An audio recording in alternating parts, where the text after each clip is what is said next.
Okay, good evening, everybody. Welcome to another edition of Complete Sports Media's podcast. I'm your host, Darren Campbell. And of course, joining me here tonight, it's a Tuesday. We usually do it Monday weekend wrap up, but we're pushing it a day ahead. Gives us a good chance to cover the NBA, which just finished. And we're into game 5 of the NHL playoffs as well. They're in the third period right now, so we can give some updates on that. And yeah, we're gonna have a fun podcast. Lots to cover. I was busy over the weekend watching sports. Did a lot of stuff yesterday, and then we were able to push it to today too. So lots more things going on. First of all, pretty big events here locally. We had a huge BC Lions home opener where everybody was there, it seemed like, in the province, except for Lionel Messi. And we had 50 Cent there doing a great performance before the game. Nice to see BC Place so packed, and everybody was happy compared to what happened with the Whitecaps a couple weeks back when they packed the house, but Messi didn't show, and his rest of his team weren't there. And yeah, so it was fun, man. I had a really good time. Did you hear much about the game and the performance that was down there? I heard from my friend that actually went there. He said the performance was fantastic. It was really good, and the game was great. More to the point that they won. Yeah, That really, that was you key. know, that was key. That was Yeah. key. And but said the whole event that they put on was great. They did a good job. Yeah, I'm really impressed with the Lions ownership, Omar Doman, and the management of that team, and just all the things that they do really well there. They have a tailgate party before, and it's a lot of fun where they got a band and they got drinks and food and lots of fun stuff to do. We also tend to go to the casino after the game, so we went over there, checked it out, and then the musical performance was great, except we were sitting in the exact same seats as last year because we wanted to be close to the performer, and we were just one section over from LL Cool J last year. Well, they decided and changed their mind, and they decided they were going to put the stage on the field this time.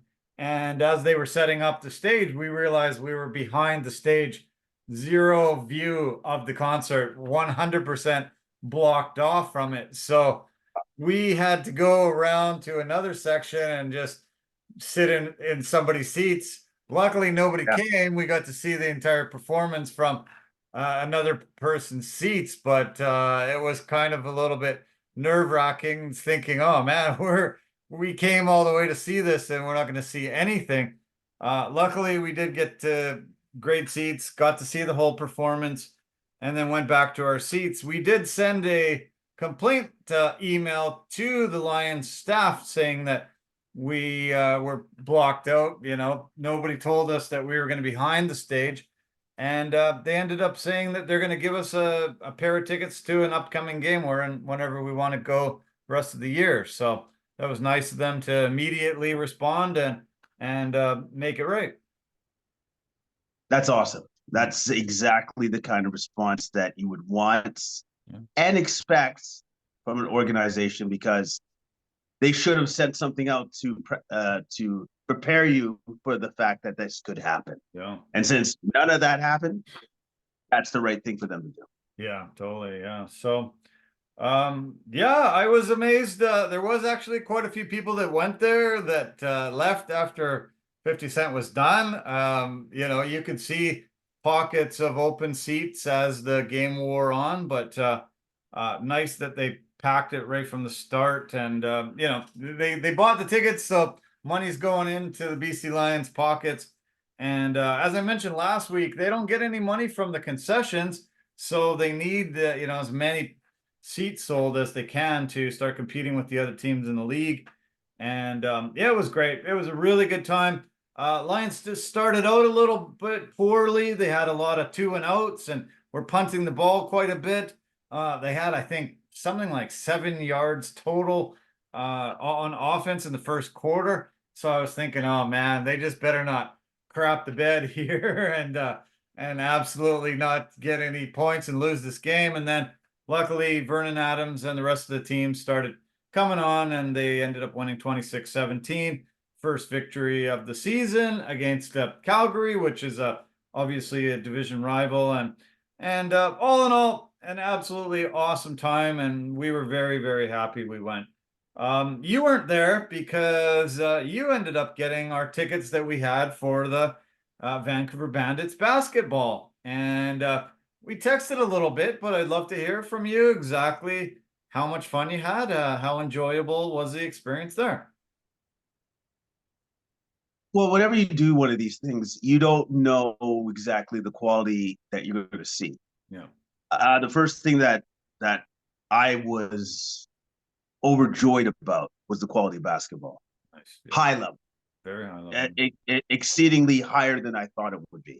And so that, number one, was the most important thing for me. Yeah, And since the quality was there, I right away looked at my friend because he's also played the game. He loves basketball. So he goes, "Yeah, we're gonna do this again." I go, "Yeah." And very that cool. talk happened within the first 5 minutes of the game. Brilliant. So yeah, so the game was awesome. The team is very good. Um, and I loved they actually had it whenever the guys hit the 3-pointer, they had the fire effect behind the backboard. Nice. Awesome. Loved it. Loved it, loved it, loved it. There were certain little things that they did throughout the course of the game, throwing out T-shirts and stuff for the audience and stuff. I loved it. I thought it was very well put together. I was impressed with how many fans were actually there, how many fans were actually fans of the team that had the gear and the merchandise on. So I think they're doing well, and they're clearly here to stay. They're not going anywhere. And what would be best that I could see potentially coming out of this league, if that some players actually start making jumps to other pro leagues. Yeah. And once they do those jumps, then if they come back and play during their summertime and stuff, it just puts them more on the map. Yeah. So, yeah. Yeah, well, I know that Tajay Moore, he was the leading scorer that night. He's been invited to three different camps for the NBA, and I guess he's got to make a decision on which one he wants to go to. He was with Portland last year, but he's also been invited to Atlanta and Milwaukee, so that's great. I know that Nick Ward, one of their second leading scorers that night, he's been on the Atlanta Hawks roster before, and he's a big-bodied guy that can Big get you a boy. lot of rebounds. Big, very big boy, and yeah, I'm really impressed with the quality of basketball, like you said, and Mhm. everything they do, and already the fan support seems to be really, really great. And I was hoping that you would love it as much as we did, and I'm glad to hear that you did. Oh yeah, man. I loved it. My friend loved it, and he brought his son and his son's friend to the game. They loved it as well. Good, So all of us were left very happy, sweet. and we talked about it, and we said we're going to do this again. And it's like, yeah, we're definitely going to do that again. Beautiful. Good to hear, man. I'm really happy about that. Yeah, Vancouver won 98-85 over Saskatchewan. Saskatchewan had given them their only loss of the season, the third game of the year. So it's nice to avenge their only defeat. That puts them solely in first place in the whole entire league. And yeah, as I said, Tajay Moore led the way, 25 points, 7 rebounds, and 9 assists. Nick Ward, they call him the Warden, 21 Mhm. points, 7 rebounds. And Zach Copeland and Kobe McEwen each had 16 points each. Vancouver hit 14 3-pointers in the game to Oh really yeah, give them that edge and help them get the victory. yeah, man. They were on fire. They were on fire from the 3-point arc. They were getting their open looks and hitting the open looks. And who was the leading scorer again? Tajay Moore. Yeah. Yeah, he was clearly one of the best players on the team. Like him and the Warden stood out. Yeah. Both of those two guys, fantastic players. Like going forward, if those guys stay on the team, I think there's going to be nothing but success for the Vancouver Bandits for a while. Yeah. Did you get the buffet? They have a buffet dinner there. It's I think it's only about $25 or something like that, and you can eat as much as you want. I missed that. Oh, Because like we both of us had eaten before we even got there. okay. So we like when we got there, we just sat in the seats and just watched the game. watch So game. Okay. yeah, All right. Well, next time, yeah, next time. partake. Yeah, it's pretty good. I'm impressed with the buffet they got going on. I want to dedicate this podcast to a guy that passed away today. The Say Hey Kid, Willie Mays, passed away at 93 years old today. He is considered one of the greatest Major League Baseball players of all time. Just an absolutely phenomenal career. He finished his career with the second most hits in the history of the league, 660 home runs, 1,909 runs batted in. He played in the majors from 1951 all the way to 1973, 24-time All-Star, World Series champion and MVP in 1954. He also won the MVP in 65. Rookie of the Year, 12-time Gold Glove Award winner.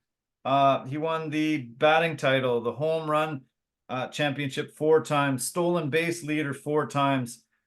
4 home runs in 1 game was a big highlight. His number was retired from the San Francisco Giants and the New York Mets. Number 24 will never be worn by any guys there. He was in the Wall of Fame and inducted into the Baseball Hall of Fame in 1979. Yeah, just one of those just iconic, incredible players that will be remembered forever and ever. Forever and ever. The numbers don't lie, and those were absolutely incredible numbers. And he played during a time where it was hard being who he was, being a black man, being a baseball player, being a pro, being a professional, and he still had all of those incredible accomplishments. And he changed the game. He really did. Yeah. Made it acceptable for people like myself to play in the game. Yeah. So he icon, and he was a trailblazer. Helped to get the game to where it is today. Definitely. Yeah, he was yeah, just incredible 5-tool player. He was so good in the outfield, so good at bat. He at the time of his retirement, he held the National League record for career runs scored, second in league history in games played, third in home runs and at bats, third in RBIs, total bases, extra base hits, walks, fourth in hits, fifth in slugging percentage, eighth in doubles. Just on and on and on and on and on. You can just say so many incredible things. His catch in the 1954 World Series, one of the most famous baseball plays of all time. You'll see it over and over and over. Most people that were there that day said it was the most incredible athletic achievement they had ever seen. When the ball was hit, he was playing shallow. They didn't think there was any possible way somebody could make that catch. He ran over, made the catch, threw it back to the infield. And yeah, just it goes down in history as one of the greatest athletic achievements and plays of all time. And yeah, so let's dedicate our podcast to him. 93, obviously an incredibly great long life, and but he will be seriously missed, and there'll be massive amounts of tributes pouring in over the next few days over this man and what he accomplished in his life. June 17th was yesterday, and we saw an absolutely iconic moment with the Boston Celtics winning their championship on June 17th, 16 years to the day. Their area code is 617, so seemed like it was just sort of aligned in the stars that it was going to happen. It also brought to mind the 30 for 30 special they did on June 17th, 1994. They did a whole entire 30 for 30 on how much of a special day that was in the world of sports. And I really recommend anybody that hasn't seen it watch that. It's really mind-blowing, all the events that happened June 17th, 1994. Can you name any of those, Jason? Have you seen that 30 for 30 special? If I have, I can't remember it, so I don't think so. And now when I'm thinking of June 17th, 1994, I can't think of what it is. I can't think of like what happened sporting wise on that day. You know, fill me in. Yeah, I'll fill you in. The biggest moment that I think everybody remembers is the O.J. Simpson Bronco chase. Ah, That yeah. happened on the 17th of June. The World Cup of Soccer started that day in Chicago. The Okay. U.S. was hosting it that year. The New York Rangers were celebrating their Stanley Cup that they beat the Vancouver Canucks in, and they were on Broadway. Right. Ticker tape parade, absolutely Right. massive, massive day. Um, Yeah. Arnold Palmer played his last ever round at the US Open, and it was a huge celebration, sending him off into retirement. And game 5 of the NBA final between New York and Houston was played that day. And Ken Griffey Jr. hit a record-breaking 30th home run, breaking Babe Ruth's record for the most home runs by that date in Major League history. And yeah, this documentary is phenomenal. They tie in all these huge moments that are happening on that one day. Yeah, I just can't believe how great of a job they did. And it was kind of cool to think about, oh yeah, this is 17th. And that was also that many years ago, 30 years ago. Yeah, that iconic moment and time when they decided to do a documentary on that day. Yeah. And then for the Boston Celtics, it's so much better because they now have one more championship than their rivals Yeah, with the LA Lakers. yeah. Absolutely amazing for the Celtics fans. Yeah, incredible. They have the bragging rights Right. now and have that 18th title. They were waiting 16 years to get that 18th title. It was 22 years wait from the 16th to the 17th. So they've had a long stretch between those first 16 and the 18 now, but great that they were able to do it. I can't wait to break that down with you, but I really want to just update our viewers and listeners. We have just seen the final score posted for game 5 of the NHL Stanley Cup Final. And the Edmonton Oilers have won the second game in a row tonight. They won 5-3 over the Florida Panthers. I think it looks like an empty net goal to get that 5th goal.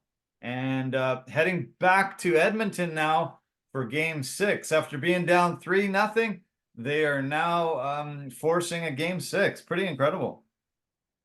Very incredible. I personally thought that series would follow the way that the NBA Finals series went. Yeah, I actually thought that. Yeah. So for Edmonton to win that game, I'm very impressed. I think they may have figured out, what's the Florida Panthers goalie's name again? Sergei Bobrovsky. Bobrovsky. They may have figured out Bobrovsky because kicking him out of net, having that 8-1 lead or a game win, Yeah. an 8-1 win. I think they're like, you know what? We can score now. Yeah. We figured out how to score and we can score. And I think Panthers maybe should be a tad bit worried. Yeah. Tad bit worried. Yeah, I also was thinking that it would go the same way as the NBA. We would see the NBA finish in game 5 in the on the 17th, and then on the 18th we'd see the Stanley Cup final finish as well.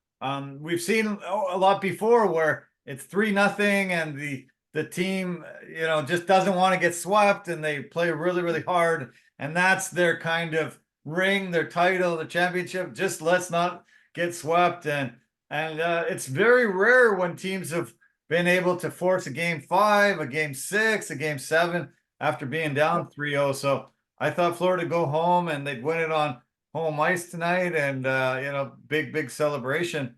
But yeah, that 8-1 victory, I think, really started putting some doubt in the Florida Panthers' head, and also some really big confidence in Edmonton's head. Hey, we finally got to Bobrovsky. We finally know how to score here. Let's just use the same kind of game plan, and we'll be able to, win this series. And they have, been able to win 2 very big games, getting 13 goals in the past 2 games when they could barely muster 1 or 2 in those first 3 games. It's incredible, and I just can't imagine what Edmonton's going to be like tonight, and when they play later on this week on Friday.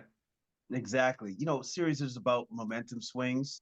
Yeah. And that's huge momentum swing in the favor of the Oilers now. Yeah. And especially with them going back to Edmonton, knowing that they have all of that behind them now, is going to be I think it's going to be very hard for the Panthers to escape with a win going back to Edmonton. Yeah.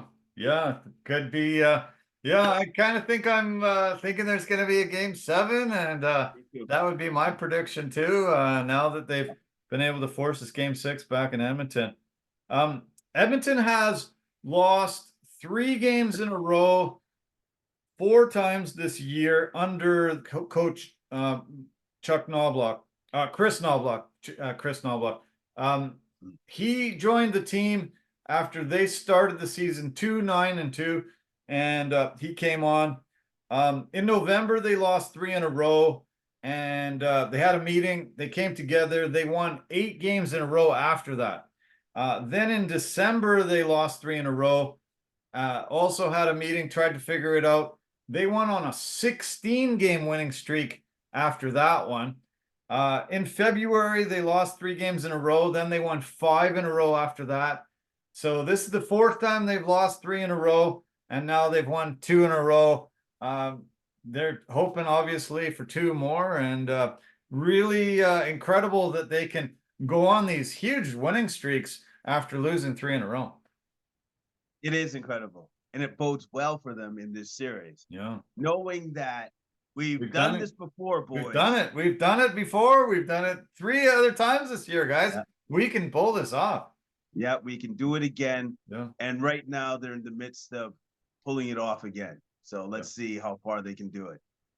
Connor McDavid got a couple goals tonight, and he is really creeping up on many records. He was able to pass Wayne Gretzky's most assists in a Stanley Cup run last game, and with 2 goals and 2 assists tonight, he's now in 4th place all time for the most points in a postseason in NHL history. Wayne Gretzky holds the record. 1985, he got 47 points. Mario Lemieux in 91 had 44. Gretzky in 88 had 43. And Gretzky in 93 also had 40.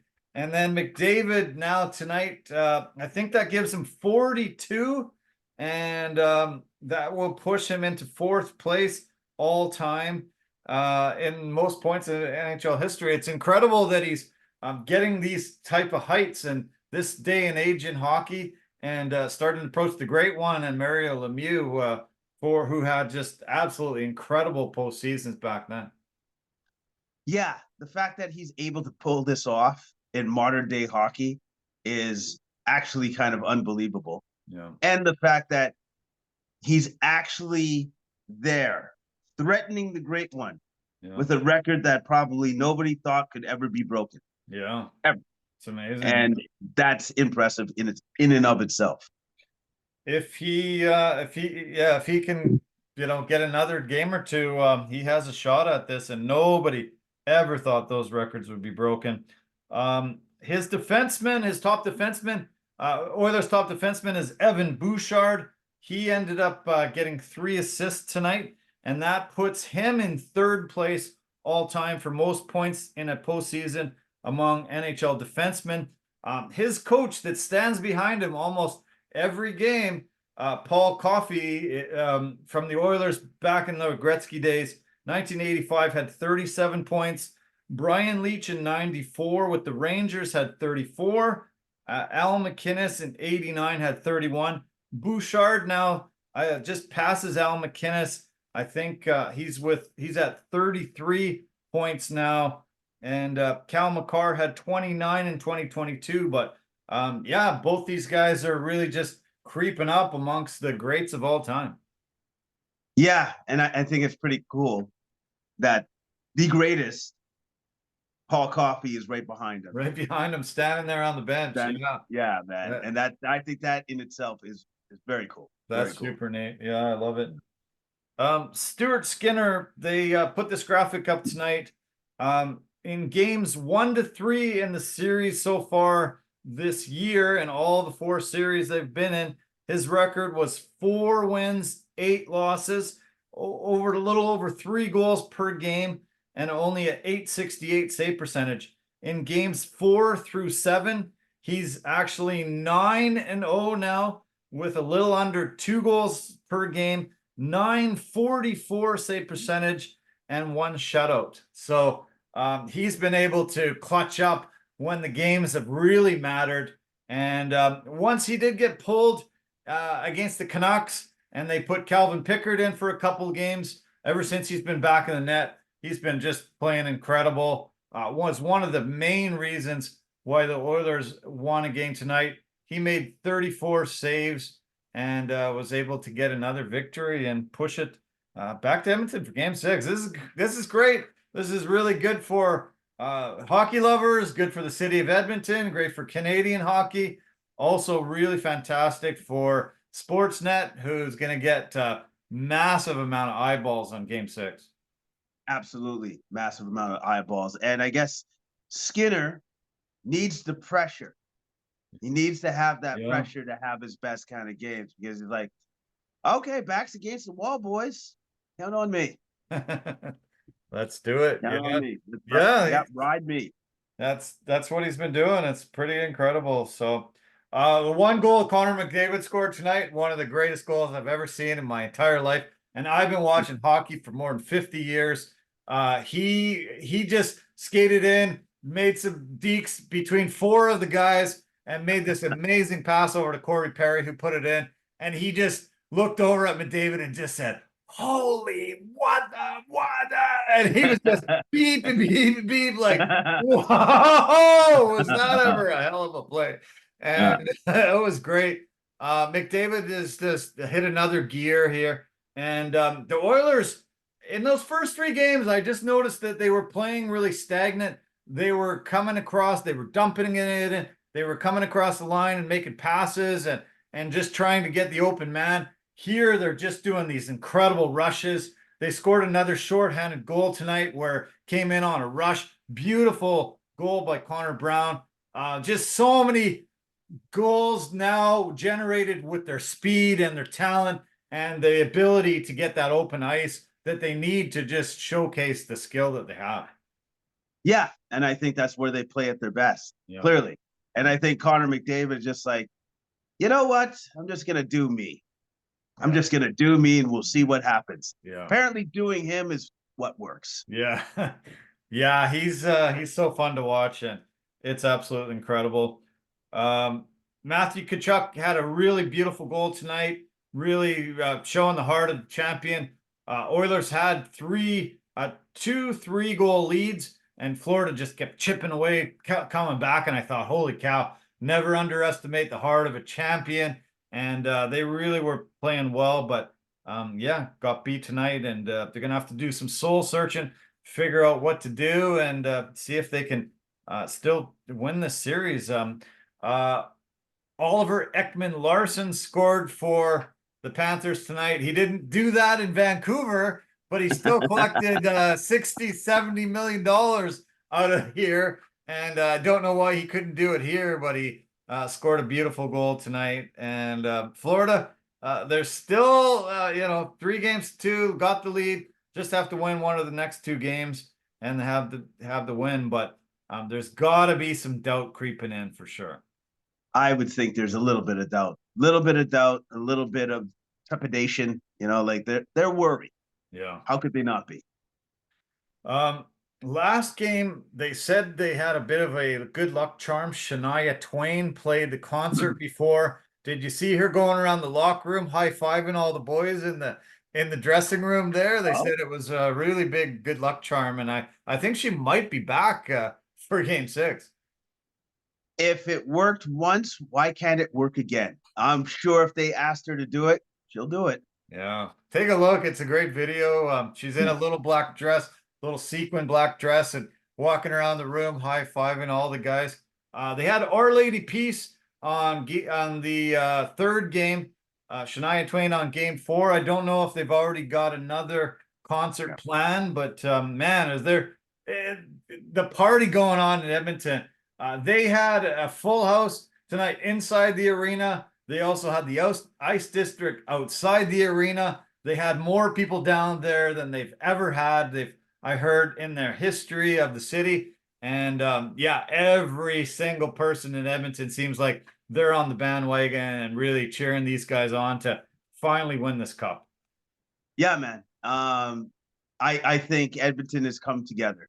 Yeah. And they're united in their front and in their belief in the team, because as we've already pointed out, they've done this before. Yeah. They can do it again. They have the capacity to do it again.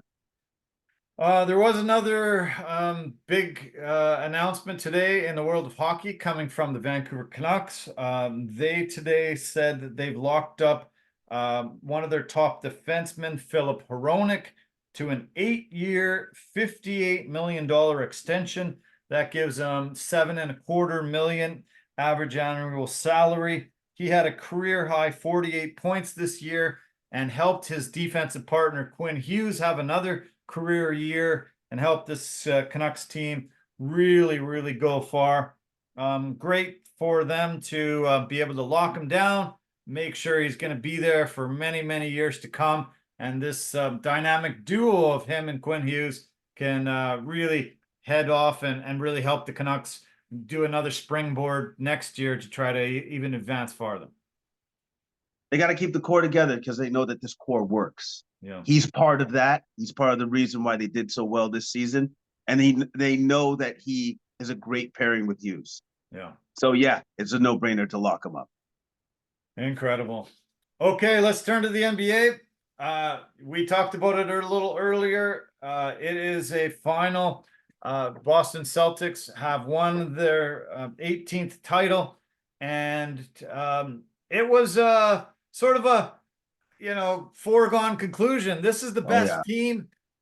This is the team that's going to win it all. Everybody's been predicting them all year, but it's hard. It's tough. You just because everyone says you're going to win, you just don't necessarily win. This is the 6th straight year where a different team has won the title. There hasn't been a back-to-back champion since the Golden State Warriors in 2016, 17, 17, 18, those 2 years back to back. So it wasn't an easy task, but they pulled it off. They won 80 games this year, 64-18 in the regular season and 16-3 in the playoffs. And it was incredible. Losing that blowout game in game 4, I thought, maybe, some chinks in the armor, maybe some doubt creeps in, but no, they just dominated again in game 5, got the victory, got the ring, got the title, and now these guys can go down in history as one of the greatest teams of all time. Absolutely. Absolutely, they go down as one of the greatest teams of all time. The game was pretty much, I felt, done after the first half. Yeah. I think they were up by almost 18 points or something like that in the first half, or 20, somewhere around there. Yeah. I can't remember. Well, it was 18 until Pritchard hit his three-pointer, and then 21, I think they were up by at halftime. Yeah, okay. So, and also, too, when Pritchard hit that 3, and I love the fact that they put him in just so he has a chance to hit that shot, because that's what he does. That's what he does. That's what he does. Yeah. I knew as soon as he hit that shot, I'm like, all right, game's over. Yeah. That's what I felt. I felt like the game was over. All the Celtics need to do is they need to make sure that those core guys, those 5 starters, stay together. They could have a dynasty on their hands right here and now. Yeah. If they can keep them together for the next couple of years, I see them at least winning another chip in the next 2 years. Easy. So this is their contract status. Their core 5 starters. We've got Jaylen Brown signed through the 28-29 season. Drew Holiday through the 27-28 season. Porzingis through the 25-26 season. And Tatum and White both signed through next year, but eligible for extensions coming into this year. Tatum's eligible for a supermax 5-year, $315 million contract. So the purse strings are having to be opened up pretty wide for him. And Derek White obviously going to ask for a lot of money and deserves a huge salary as well. With the new policies put in place with the top apron, the secondary apron, it's kind of put in place to break apart teams like this and sort of ensure that there won't be dynasties. But if they can fit both Tatum and White into this these 2 aprons and get them in, I think this team could win another couple championships with this core 4. Obviously, all the other teams are going to try to ramp up and get the guys they need to try to fight them off. But wow. This 5-man unit is incredible. Porzingis is a little injury prone for my liking, and we might not be able to see him. He missed a lot of this run. They were still able to get it done, but if they can stay healthy and they can keep these 5 guys together, look out, league. We might see another dynasty in the midst. Absolutely. And also, too, the other thing is with the new TV deal that's going to be done here soon enough. Right. That's a huge influx of money that's going to be given across the league. Yeah. So that's going to be able to bump up the ceiling of what they can play all the players. So I think it should be possible for them to keep all of that talent together. And because if they can, well, Boston should be very happy. Yeah. Because you know what? That's, for me, out of the next 2 years, they definitely have the capacity to win 1 or both. Yeah. 2 more championships. Yeah. Championships. They could. Yeah, they really could. This team is been assembled great. There's a lot of people that we can give credit to for winning this title. I'd like to, first of all, get your opinion on the MVP. I personally thought Jason Tatum did enough, and I think I would have given it to him. There was 11 votes by media members that voted on it. 7 gave it to Brown, 4 gave it to Tatum, and Jaylen Brown is the MVP. I wasn't happy with that, but what was your opinion? What was your thoughts? Well, I knew one of them was going to get it. Yeah. I wasn't exactly sure which one. I wasn't shocked that Brown was the one that got it, to be honest with you. Yeah. I think if you looked at the consistency of his game throughout the finals, I get it. I see why. Because Tatum, for some of those games, did not shoot the ball well, but he did everything else well. Yeah. In those games. So I get it.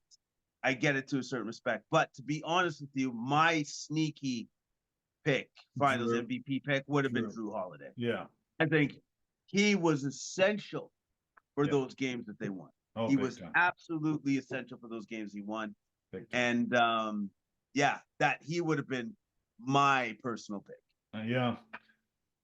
I thought that he would at least get one, pick from one of the media members, and then it was sort of split the vote maybe, and we would see. I would have loved the co-winners. I don't think we've ever had that, but co-winners would have been spectacular for Tatum and Brown. That has been a dynamic duo, Yep. since they've been in the league, and both of them really contributed heavily to this. I heard some people say that because of Brown's defensive performance, shutting down Kyrie and Luka when he was the defensive primary defender on them, he sort of got the nod from others. I think Tatum played great defense as well, but Brown specifically, I love when he was mic'd up and he was like, "Hey, as long as Luka's out there, I'm out there. Don't take me off the floor." I heard that, a few times when he said that, "Hey, I got Kyrie, nobody else. Just let me have him. I got him. He's mine." And he was able to really nullify Kyrie in many of the games too. He took the challenge. Yeah. That's what you want to see from your best stars. You Yeah. you want to see them take on the challenge and not shrink away from the moment. Yeah. And that's the growth that you've seen in both of these men. Yeah. Both of them were ready for this moment. They were ready for the challenge, and they answered the bell in all aspects of the game. Yeah. The one the one crazy thing that I kept pointing to was Jason Tatum led his team in points, rebounds, assists in the final. So he ended up with 22 points per game, nearly 8 rebounds, and 7.2 assists. Brown was only just under 21 points per game and only 5 rebounds, 5 assists. So he had 2 more points per game, 2 more rebounds, 2 more assists per game. And anybody that's ever done that in the finals has won the MVP. LeBron did it 4 times, won the MVP. Tim Duncan did it back in 2003, won the MVP, and Magic Johnson did it also in '87. So he's the 4th guy to do that, get the 30 and 10, and in that final game, and he did not get the nod, which was a little bit upsetting maybe for his family, his friends, and the people that have been supporting him. He's the first player in Lakers history to get over 30 points and over 10 assists in an NBA Finals game. And I would have definitely given my vote to him. Yeah. You look at the importance of both players, and they're both integral to what they do on the court. So it like I said again, it was between the two of them. Either way, I would have been happy with whoever won it. Sure. And I'm sure if you were to ask them in a private moment, did you really actually care? It's like, the only thing we cared about was winning the championship. Sure. So, he was asked earlier in the game, and he said, "Yeah, of course, I would love to win the MVP, but winning the title is all important, and that's where I stand." He also joins elite company with his 30 points and 10 assists in the title clinching game. Stephen Curry, Michael Jordan, James Worthy, and Walt Frazier are the only 4 other guys to do that, and have those types of numbers in a title clinching game. So more and more and more, I looked at the numbers and thought, "Oh, come on, you robbed him." I've always thought Steph Curry got robbed the year that Andre Iguodala won the MVP. And, people said, "Oh, look at the defense he played," and stuff like that. You're not even near the finals without Steph. What are you talking about? Like, come on. And I think that's the last time I was this kind of mad that I think they gave it to the wrong guy. Yeah, no, and I understand. I get it. I see. Well, the numbers don't lie. Yeah. They clearly don't. But either way, that they're champions, and I'm sure they're having a great time. They're partying, and they're looking forward to what comes next for next year, because they got a great chance to repeat, man. They really do. Okay, as I mentioned a little earlier, we have to look at a lot of guys that are very crucial to winning this title. One of the guys is Brad Stevens. He came in, and this team ended up going to the final in 2022 and losing out to the Warriors. And he decided, okay, I have to tinker with this. I have to get these two guys together. There's been a lot of talk in their career that these two guys wouldn't work together, wouldn't be able to elevate themselves to get this championship. Once they really started playing super cohesively, and you realized you needed to surround them with the talent that they did, they would be able to do it. The three moves that he made to solidify this organization and really take them over the top were obviously Derek White, getting him from San Antonio. Absolutely amazing move, and he has really proved to be super valuable to this team. You mentioned Drew Holiday, won a championship in Milwaukee. For some reason, they decided they had to blow this thing up and go get Damian Lillard, sent him off to Portland. Right away, Brad Stevens said, oh man, I can do this. 4 days later, was able to make the trade, bring him over, and get him into the fold. And also Kristaps Porzingis, getting him from Washington, and making pretty controversial move at the time, because Marcus Smart was such an incredible defensive guy, and they had to send quite a bit of pieces away for that. But now you got this starting five, incredible defensively, incredible offensively, has the full package, and are able to win this title. Yeah, Brad Stevens was the creator of all of this. He was the mastermind behind it, behind getting the pieces necessary for them to win a championship, and now to potentially win future championships going down the road.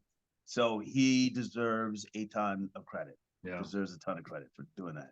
And a lot of people were really shocked when they fired him as the coach, and they said, "Oh, we're moving him upstairs." That doesn't usually happen in the in sporting world. Usually, you're fired as a coach. You might get a consultant role, some kind of ambassador guy. You might be, put in a cushy job, but not as the guy that's pulling the strings for the organization. That was huge. Ime Udoka made a huge mistake, left this team, probably could be standing there right now with 2 rings on his fingers. If he would have stayed, he might have been able to pull the right strings in that 2022 matchup. But Joe Mazzulla was able to come in, the youngest coach, even younger than some of his players, was able to come in and win the title. He's the youngest coach to ever do so since 1969, Bill Russell, when Bill was the coach and a player on that team. You and I talked about Bill the other day, and it's incredible that he's going to be able to be down in history now in the name of Bill Russell, one of the greatest of all time. Yeah, be mentioned alongside one of the greatest players, people of all time. Yeah. That's a huge feather in his cap, for sure. Yeah, awesome, absolutely awesome. And the other thing that came to mind today, as well as was the last Boston team to win the title, had Kevin Garnett, Paul Pierce, and Ray Allen, Rajon Rondo, Kendrick Perkins, those guys. When they finally decided that these guys were a little past their prime, they decided to make the trade to Brooklyn and send them packing. They got 2 first-round picks from Brooklyn. The first one went to Jaylen Brown. The second one went to Jason Tatum. And that succession plan ended up paying dividends years later, 7-8 years later, when they were able to get those 2 guys in and then start building around them. Yeah, and I want to say, I believe Danny Ainge was the one that made that move. Yeah. And it was controversial at the time because everybody thought, you're going to trade those 2 dudes? Really? Yeah. But it was the right move to make. Yeah. Absolutely the right move to make. It's incredible when you think back on it. And yeah, it was widely criticized. And a lot of people were thinking, what are you doing? You guys won a championship with these guys. Now you're making this move. And he was obviously thinking years down the road. And they didn't give him a chance to let his fruits get the labor, and really, he's able to, I'm sure he's able to pat himself on the back. Up on the back. Yes. Boston, probably could be even having a title with him still at the helm. Yeah, for sure. Like he should be giving himself plenty of pats on the back because he was instrumental in helping to start to build said potential dynasty. Yeah. I say potential dynasty because they have all of the things that they need for it to go forward and for them to win more championships. What I would actually love to see, Darren, what I would love to see, because we didn't get to see it this year, hopefully in one of these years, I would love to see the Celtics and the Nuggets go at it in a final to see who is the best out of those two teams. That's what I would love to see. Yeah. Well, after the Nuggets won it last year, a lot of people said, "Oh, this is the new dynasty. Right. These guys, they have every piece that they need, and they should be able to win." And losing in Game 7 this year really quite shocked quite a lot of people. And but it would be nice to see an absolutely incredible, epic final having those two teams face each other. It'd be, it'd be, you can't miss TV. It would be can't miss TV, and I think they match up really well against the Celtics. And the other thing I would I don't really wish this upon any player, but if you're going to get injured, which we know Porzingis is going to get injured anyways, if he could just get it over with in the beginning of the season and be there for the team at the end of the season into the playoffs, that's what they need. Yeah, that's what they need. Because I thought about this. If Porzingis had actually been available for all of the games in the playoffs, none of them teams got a chance of beating that team then. Maybe they go undefeated on that run. They might go undefeated. Yeah. Literally. I worry about bodies like Porzingis's being able to stay healthy. He had one of the weirdest injuries I've ever heard. It had this longest name that I had heard over, something that they said was kind of a calf kind of a leg injury. Yeah. It was, this came off the bone and this and guys like him I've seen too often in the NBA history not be able to stay healthy because they're so long, so lean, and just don't have the kind of body that can take the kind of punishment that a long 100 game season can put on a body. No, yeah, definitely, man. And it's tough because the staff has to try to navigate trying to keep him as healthy as possible so that he can see the court as much as he can. And it's a tough balance to have with the guy with his unique body structure that he has. But you got to give tons of credit to Al Horford for stepping in for that whole run that he was injured many times, starting, being able to at first say, "Hey, I'm coming in off the bench. You can bring Porzingis in as the starter." When Porzingis went down with injury, Horford came in and played really, really well, was able to be that presence and finally hoist a ring. There was records that he was approaching where, the longest career before getting a ring finally. It must be just so awesome for this whole team to be able to help him finally get the title, and his family after all these years, 17 seasons in the NBA, thousands of games in the league, and finally he's a champion. And it couldn't happen to a nicer guy. Yeah. Super well respected throughout the entirety of the association. And hey, he only had to grind for 17 years to get one. That's it. That's all. That's it. That's all. Yeah. I know. Unreal. He had, let's see, there was a couple of notes I saw. Where is it? Where is it? It's somewhere here. I've got it. But yeah, I think it was the most games ever was something like, was it 1800? Where is it? Do I have it? 186 playoff games before winning a title was the longest ever before finally tasting champagne. The third, his 17 seasons are the third most all time, but Okay. The 186 games was a record of playoff games before somebody had finally won a ring. So yeah, I'm thrilled for him. It was great to see his dad so Yeah. much. They kept showing Tito in the crowd, and yeah, they must have just had such a party last night. Oh yeah, of course. Like the whole team, like just the fact that like you have to go through all these trials and tribulations, and you have to listen to the media, always second guessing, questioning you, saying, when are they going to break them up? When is this going to happen? When is that going to happen? And finally, you have the wherewithal to say, you know what? We did it, so you can all shut up. Every single one of you can shut the hell up Yeah. because we did it. We got our chip. There was always that iconic moment where Kevin Garnett, once he won the title, he just looked up into the heavens. Anything's possible. Yeah. And last night it was Jason Tatum saying, "We did it! We did it!" He yelled that a few times. And then he also yelled when he was in the locker room, "What are they going to say now? Yeah. What are they going to say now?" And that's what Steph Curry said back in 2022, because he Yep. had heard a lot of the doubters, Yeah. Warriors not going to win again. They can't do it again. And Yeah. he also sort of repeated what Yeah. Steph said. What are they going to say now? I loved it. No, absolutely, man. And they've earned the right to say that. Yeah. They've absolutely earned the right to say that, because when you go through all of that as a team, you got to hear all that noise, all that nonsense. That's just part of the journey.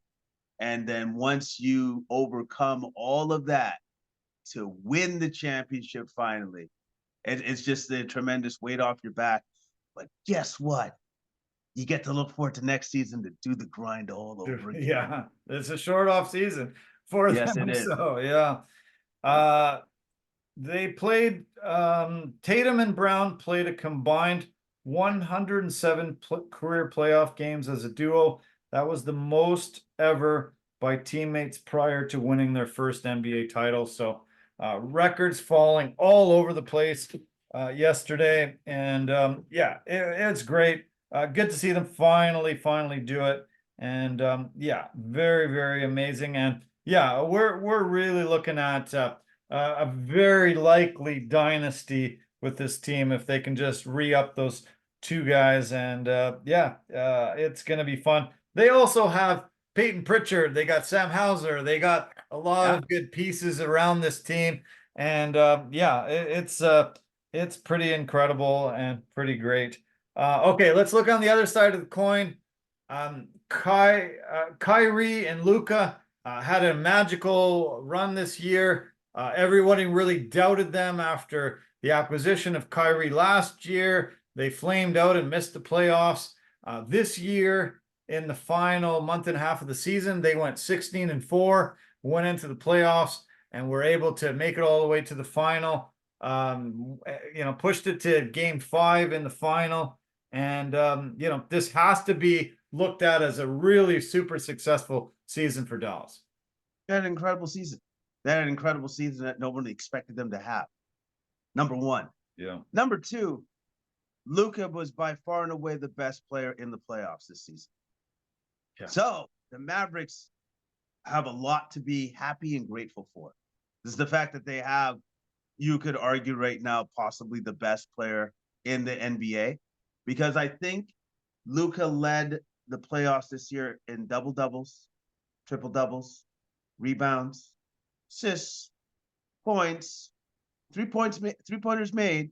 I don't know if I'm missing anything else, but steals, blocks, and deflections. Yeah. Yes. So yeah, I've got 1, 2, 3, 4, 5, 6, 7, 8, 9 categories that he led the NBA playoffs in. Every meaningful category he led them in. And just showed that he's absolutely one of the top 2 or 3 players in the NBA. And also, too, he's supposed to be weak on defense, and look at what he was doing. Steals and deflections. Yeah, not so much. Yeah. Not so much on that, too. So he proved that he can hold up well defensively. So I think the Mavericks should be very happy for where they're at, because they're clearly ahead of schedule to where they want to be or where they should be. So they're clearly ahead of schedule for that. And Lucas should be happy with the fact that, you know what? I did it. Yeah. I got to the finals. And yes, unfortunately, I played against a team that we were overmatched against because they were. Yeah. But at the same time, you know what? If this had happened, if this had fallen right, if Kyrie had had his shot going earlier in the series, things could have been different. Yeah. Unfortunately, they weren't, but things could have been different. So I think the Mavericks should be very happy with how far they got and what the future holds for that organization. Yeah, just a spectacular season, something that they can be very proud of. Luca was obviously, very hobbled. A lot of that last few series, you could see that, he was dealing with injuries and just being hurt. So, he could even probably elevated his play even more. I thought Kyrie Irving really only had maybe one good game in that final. Possibly you could say two, but he really shrunk or was overmatched defensively. Couldn't rise his level up like he did when he won the title with Cleveland. What did you see? Was it something that he was doing wrong, or was it what Boston was doing right? I think it was what Boston was doing right. I think it was the defensive pressure, the fact that the length was bothering him, even though he knows how to deal with that. Yeah. And he had incredible defenders that he had to continue to keep dealing with over and over again. Because if it wasn't Brown, it was Tatum. And it wasn't those two, it was Derek Wright and Drew Holiday, who you could argue is the best defensive backcourt in the NBA today, as of right now. Yeah. So not easy. It was not an easy go for Kyrie Irving whatsoever. No.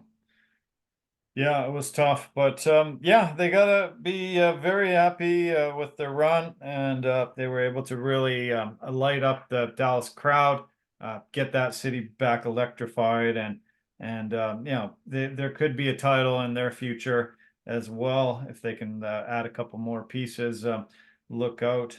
There was, I it's kind of surprising how many Lakers we've heard from and Lakers fans we've heard from that are mad now that Boston has one extra title than them. We heard Magic Johnson. We've heard from some of the old Lakers, and we'll see what they do. I heard they had a second meeting with JJ Redick, and he might be really close to accepting the Lakers job. Is that a smart move on their part? Does that help them get towards this 18th elusive title? I would think that the roster needs help first. Yeah. JJ Redick, I'm sure, will be a great coach, but does he have the necessary pieces to win a championship right now with the way that the roster is constructed? No, he does not. Yeah. I think I can confidently say that. So they would need to tweak the roster somewhat. And I believe it's who's their GM? Is it Pelinka? Yeah. So Mr. Pelinka has some work to do if he wants them to get there, if they want to try to equal Boston, because right now, Boston, you could say, is entering a possible golden era. And the Lakers, I'm sorry to say, guys, you are not. No. You still have an aging LeBron James. You have an injury riddled prone Anthony Davis. And you got a bunch of guys that are not going to get you to the promised land, that are the role players. So, yeah, a lot of work needs to be done for the Lakers right now. Yeah. I think I saw a stat that they've only finished higher than seventh one time in the past dozen seasons in the regular season. So, they keep getting into the play-in and having to fight, to try to get, farther, with not home court advantage. But this team doesn't have the horses that it needs to get another title. I kind of feel like that 2020 bubble title was a bit of a fluke, and somehow they were able to pull it off. But I think JJ might be a great coach. Who knows? Never coached anywhere in his life yet. But Yeah. yeah, we'll see if they can add some more pieces to this aging team, and yeah, a guy in Anthony Davis is very injury prone. So there was some coaching news today. Jeff Van Gundy will join the LA Clippers as being the top assistant behind Ty Lue. Jeff hasn't coached in 11 years and has been out of the game. Obviously, still a great basketball mind. Love hearing him on the broadcast, but yeah, I was kind of surprised that they dug him off the scrap heap and put him in there, and he's the top assistant coach down in LA in their new building coming up this year. And it's actually a little bit surprising. I thought he was blissfully done with that part of his career and is just going into the broadcasting. But I think he has a wealth of knowledge that will definitely benefit the Clippers and Tyronn Lue. Yeah. So is it a smart move? I think so. I think it's a very smart move. And also, too, maybe he'll be able to come up with some schemes and stuff to help the Clippers get past the rough parts of the season when their stars are not available, because that's going to happen. Yeah. Because Paul George gets injured a lot now as he's entering his more formative years, along with Kawhi Leonard. Yeah. So I heard some rumors that Paul George to Philly is really on the table right now, and possibility of him leaving and going to Sixers. Just tired of Kawhi Leonard being hurt all the time. Embiid's not exactly that much healthier, but Kawhi is, just that experiment hasn't worked out for them. No, the experiment hasn't worked. And if they're going to break it up now would be a good time. Yeah. Okay. I know we're a couple days removed, but we had the US Open happening at at Pinehurst #2 down in North Carolina.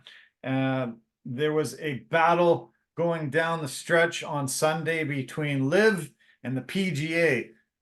Rory McIlroy representing the PGA and always talking pretty negatively about LIV and all the things they do. Bryson DeChambeau, who left the PGA after winning a US Open championship, was able to secure a big contract with LIV, and he was representing LIV.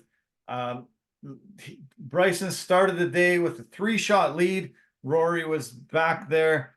By the 13th hole, they had flipped the script, and Rory had a 2-shot lead. Bryson was behind, and then Rory kind of choked. He missed a couple of really short putts and kind of threw the tournament back into Bryson's lap. Bryson had to make a pretty miraculous shot on the 18th to get it close to the hole. He hit it into the bunker, was able to get a 55-yard shot out of the bunker within 4 feet of the cup, hit a winning putt, and took the title. And Rory now, his majors drought is 10 plus years, and it's starting to become pretty heavyweight on his shoulders. And he's been kind of the guy that's been trumpeting how great the PGA Tour is and how, LIV is terrible.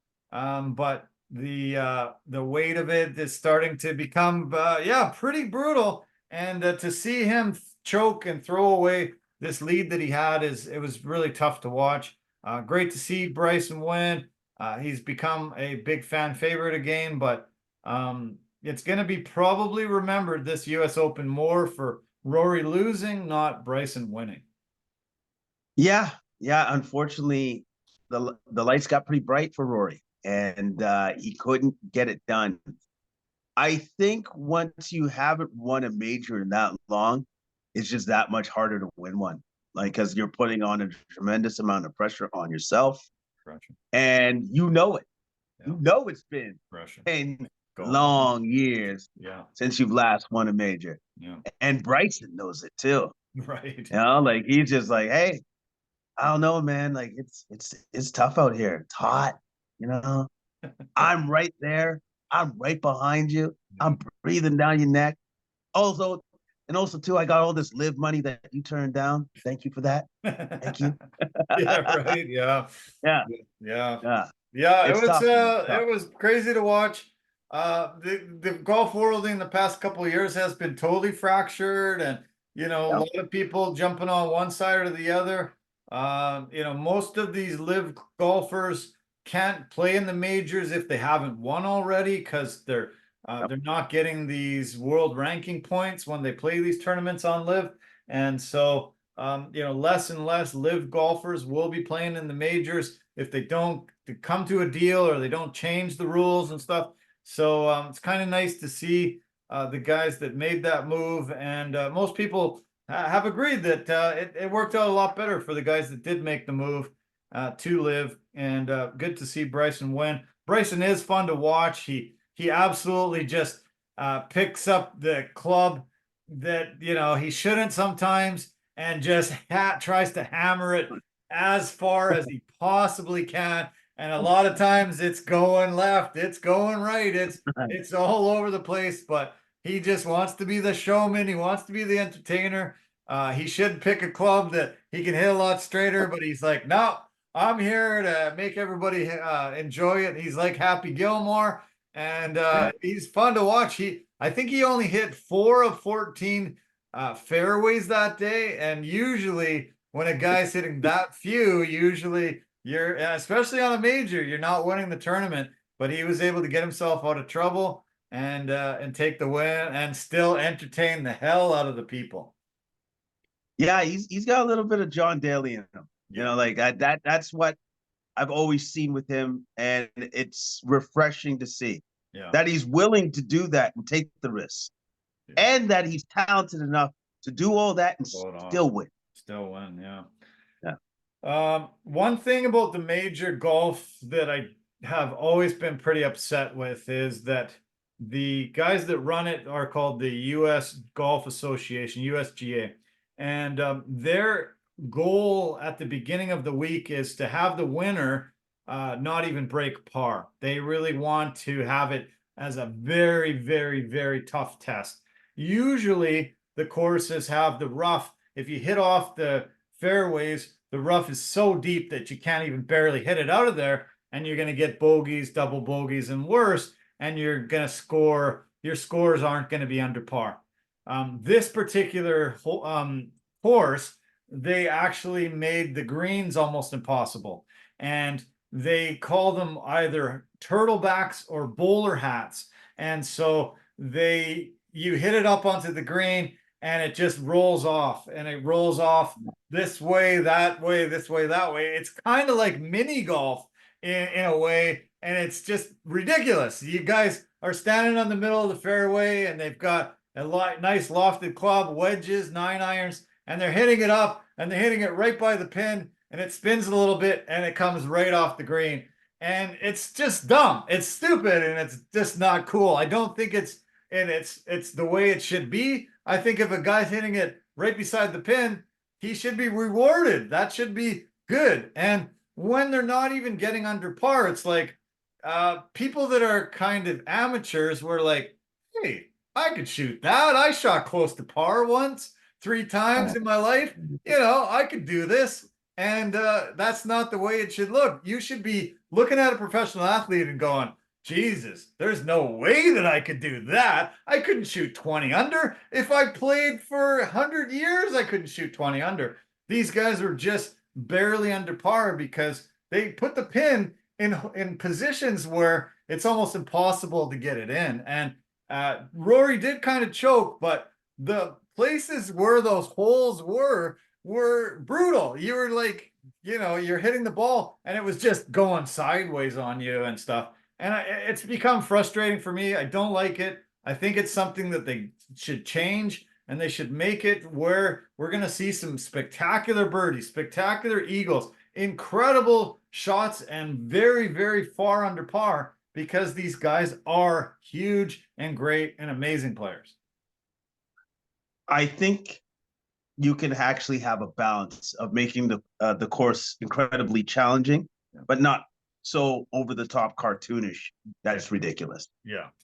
I think there's a balance that they can get to, Yeah. And I don't think they did that this one. I think they went way too far on the other end. Yeah.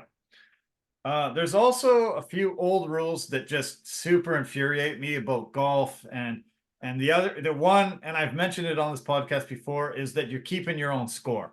It is like dumb. No other sport makes you keep your own score, and if you write the wrong score down and you hand in your scorecard at the end, and they look at it and go, "Oh no, you screwed up. You're disqualified. See you later." We kicking you out of the tournament. It's just so super dumb, and I think it's an antiquated way of doing it. They're all, every single solitary shot is shown and known by the tournament. They're keeping score. Why the hell are the golfers also keeping score? And you're giving them this opportunity to screw up and lose out on millions of dollars, and all the hard work that you put in can be just thrown down the tube by putting a 3 instead of a 4, or a 4 instead of a 5. It's just super dumb, super dumb. I would agree with you on that, because I think the golfer should just have to concentrate on the golf. Yeah. The score can actually even be kept by the caddy, but it should be kept by the people in charge of the tournament. Yeah. For all the golfers. I think that's just like a no-brainer. It's super easy. Nobody can get disqualified if they put down a wrong number. Like it's that would be the simplest thing for them to do. Just they decided to bring in a policy yesterday. I think it finally came to light. They're kind of calling it the Jordan Spieth rule, because he's the last guy to get disqualified for handing in a scorecard that was wrong. They will give you now an extra 15 minutes. Once you've handed in your scorecard, they are not going to disqualify you for 15 minutes. So a lot more guys will hang around and make sure, because they'll have some PGA officials checking and making sure, and then they can come and say, "Hey, actually, you did make a mistake here. Do you want to correct it?" You've got that opportunity to correct it. And maybe that will save some other guys. It's not all the way where they should go, where the guys don't have to keep score and keep it at all, but at least they're putting one thing in place where it might stop a few guys from absolutely blowing up and getting disqualified out of the tournament. Yeah, that's great.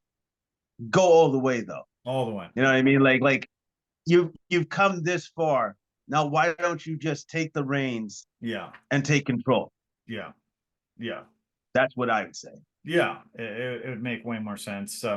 There's some dumb rules of golf that have just been there forever, and just because they've been there forever, they just shouldn't keep them in place. There's dumb rules in most of the sports that they've been able to evacuate and get away with and stop from the madness, and there's two there that I really hope that they can finally rectify.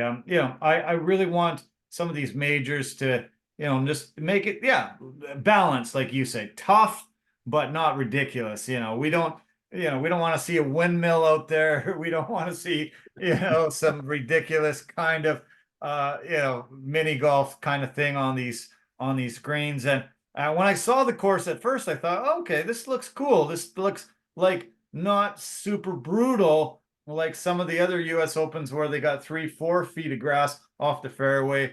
There was some areas that looked like there was a bit of sand, there was some grass, but it wasn't horrible. But the greens were just so stupid. I just couldn't believe how often the guys were just like, what the hell is this? What the fuck? I just hit it close to the pin, and now I'm way off the green, and now I got to chip it back on, and it's probably going to come back off again. And, I saw 3 guys together all hit into the same place off the side of the green.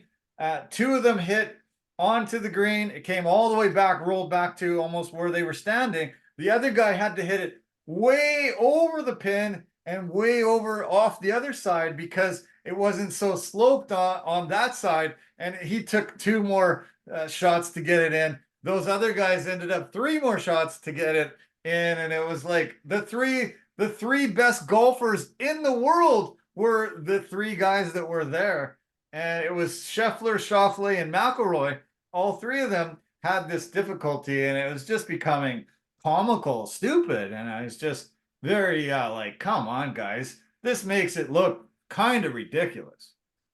Yeah, it's just too over the top. Yeah. Like, again, balance. Yeah. There has to be some sort of balance.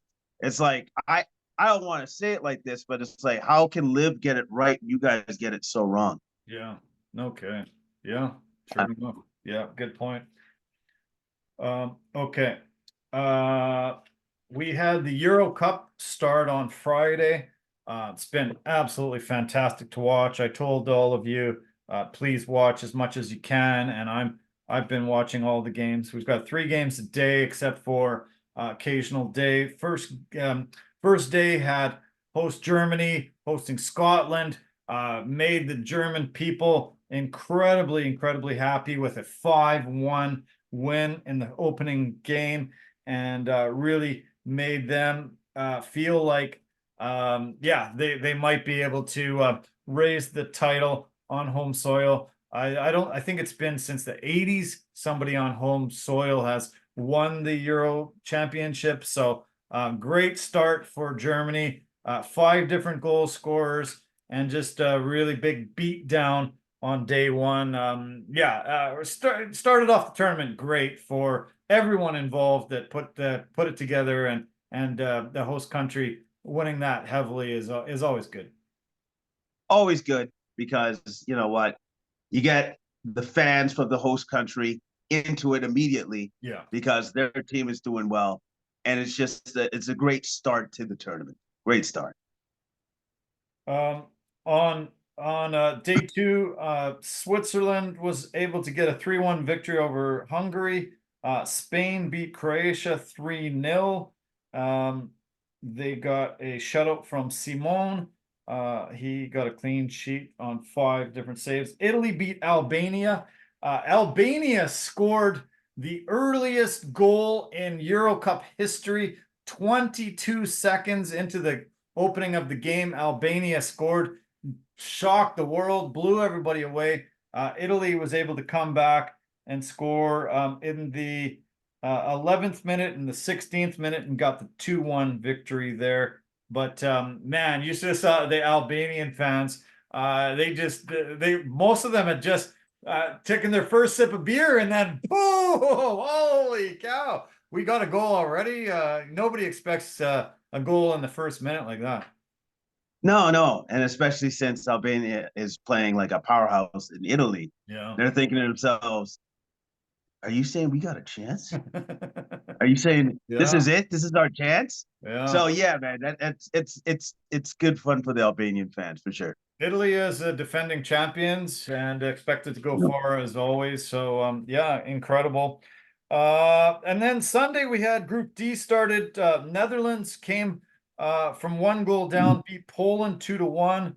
Poland scored in the 16th minute, and then Netherlands were able to get a goal from Gakpo in the 29th minute, and Webhurst scored in the 83rd minute to get the big victory. Netherlands is heavily favored as well, should be going far. The second game on Sunday was from Group C. Denmark and Slovenia finished in a 1-1 tie, but the thing that was the best was Christian Eriksen scored in the early part of the game. This is a return to him to the Euro Cup. He had in the opening game against Finland in last Euro Cup, he had cardiac arrest, fell onto the pitch, and was pronounced dead for about 2 minutes. They were able to resuscitate him and revive him. And I think around 6 months later or something like that, he was able to resume his soccer career. Incredible to see him back on the pitch and score the opening goal for Denmark in his return. There was a lot of tears in the crowd, a lot of tears on the bench, and his teammates. You've never seen people more happy to see him finally come back to the Euro Cup and score this goal and look healthy and contributed to a very, very big tie for them. Yeah, and it's amazing that he's able to even be there, Yeah. considering what he went through. So it's just an amazing moment for the fans, Yeah. for the team, for the coaches, for everybody involved, because that man died, came back, and is able to still continue to play the game that he loves, Yeah. which is amazing in and of itself. Yeah, it was shocking that day. I remember it very well. I was watching it, saw him collapse, and just didn't know what was going on. They did a big ring around him. You Yeah. could see the doctors trying to perform CPR on him. Were able to revive him, resuscitate him, and get him back. It took him 259 days to play soccer again. He had to get a pacemaker put into his heart, and he was rejected on a big contract that he was supposed to be signing after the Euro Cup, but he's been able to join some big clubs, have some success, still be one of the top players in the world, come back and yeah, return to the Euro Cup and yeah, get a huge goal right away. It was so heartwarming to see and incredible. Yeah, a moment that I won't forget for sure. The third game Sunday was in Group C, and the two Lions, England, were able to get their victory. Jude Bellingham scored the lone goal, beating Serbia 1-0. Jordan Pickford had the clean sheet and goal. And actually, England and France are the two favorites going into this tournament. England didn't look fantastic, but they were able to get the victory in their home opener. Great. That's great news for England, because I know that they have a lot of expectations for that team. Yeah. They always do. Yeah. And for them to get that big win, good start. Good Yeah. start for the team. They lost last Euro Cup to Italy on penalty kicks in the final game. Just so close. They're singing "It's Coming Home" still. Hopefully, at some point they can win one of these huge tournaments, and yeah, I'm sure they'll be better in the second game coming up this week. Group E on Monday, yesterday, Ukraine played, and they have massive amount of support worldwide because of what they've been going through in their war in Russia. It's incredible that they were even able to qualify. They couldn't play any home games. They had to play all their games on the road. The guys have had a hard time training because they're hearing air raid sirens and there's bombs going off and there's a war going on where people are dying. It's incredible that they were able to make the tournament. They played Romania in the first game and they dominated the game, but they ended up losing 3-0. It was crazy. They had 72% of the possession. They had 13 shots, but only 2 ended up on target and no goals. Romania was able to capitalize on all their chances with only 28% of the possession and were able to get the 3-0 win. It was tough because a lot of people are really rooting for Ukraine to do well in this tournament, to raise the spirits of all the people in their homeland. And hopefully they can still do that. That first game was rough, obviously, Yeah. but hopefully they can find some inspiration and give the fans, give the people what they need, which is a much needed win. Yeah. Wins, I should say. Wins. Yeah, and wins. Yeah. Also in Group E on Monday, they had the biggest upset in European soccer history for this tournament.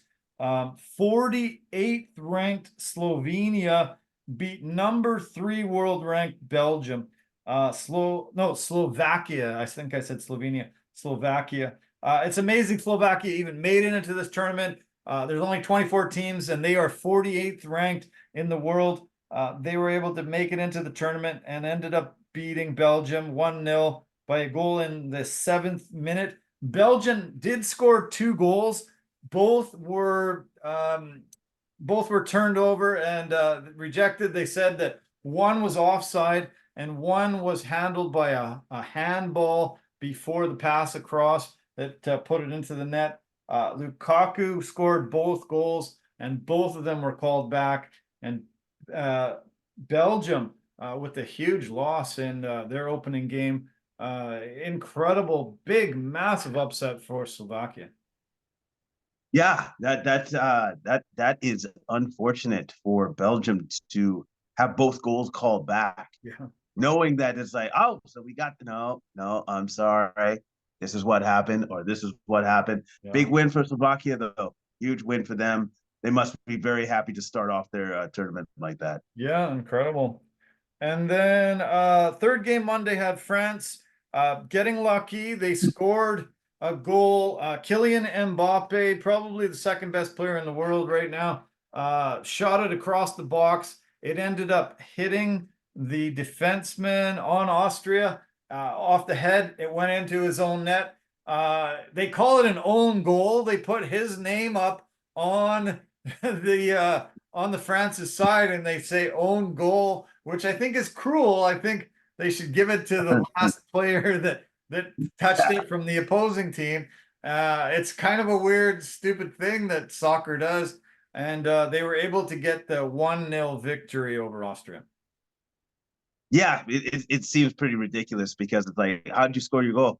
Oh, well, the other guy scored it on his own net, so that's how we won. Yeah, we won. And it has his name up the whole entire time. Own goal on the France's side.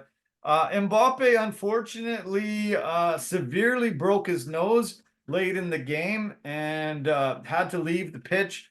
Once he got enough attention, got the blood wiped out, he went back onto the pitch, but he didn't wait for permission. He got a yellow card, which could affect them later on in the tournament. He has to have surgery to repair this broken nose, I hear, and so he might miss one of the upcoming games. He was going up for a ball, hit his nose on the shoulder of the defender, and yeah, his nose was sideways on his face and looked pretty bad. Not a good way to start the tournament for one of the top players in the world. No, that's a horrible way to start the tournament with your nose sideways across your face. Yeah, that's not the way that he envisioned the game going. No, not at all. Two more games. We had Turkey beating Georgia today. Georgia, first time they've ever been in a big tournament like this. Well, they probably won't have any big wins, but nice to see them finally making this tournament. And the other group match today was from Group F, and Czechia kind of stunned the world by scoring over Portugal early. Well, not early, 62nd minute. And then all of a sudden, Portugal put on the pressure. They were able to get a goal in the 69th minute. And then in extra time in the 92nd minute, Portugal ended up getting the victory 2-1 over Czechia. Cristiano Ronaldo set a record by appearing in his 6th Euro Cup. No other player in the history of the sport has been in 6 Euro Cups. And yeah, he suited up today, had a pretty good game, and helped Portugal get the big win. That's amazing that he's still able to do that, that he's still good enough to be at that level, that he can still contribute for his country, for the team. It's just a testament to his longevity and just how good he is as a player. Yeah, because you got 4 years between most of these tournaments, so you're talking about 24 years. 24 years being up at the top level like he is. So it's phenomenal. Loved watching him play today, and always do. So we've got lots of games keep coming. Tomorrow we've got Croatia against Albania. Then we've got Germany facing Hungary, and the another Group A match has Scotland facing Hungary. Yeah, Scotland faces Hungary. Is that what it is? No, they play Scotland. Scotland and who is it? Oh, I don't know. I can't see it. Damn. Okay. You'll have to look it up. But Germany back at home again, facing Hungary. the 9 a.m. Pacific time at Stuttgart, Germany. I just wanted to mention the Toronto Blue Jays before we get into the UFC talk. Toronto keeps trying to get up to 500, has struggled all year.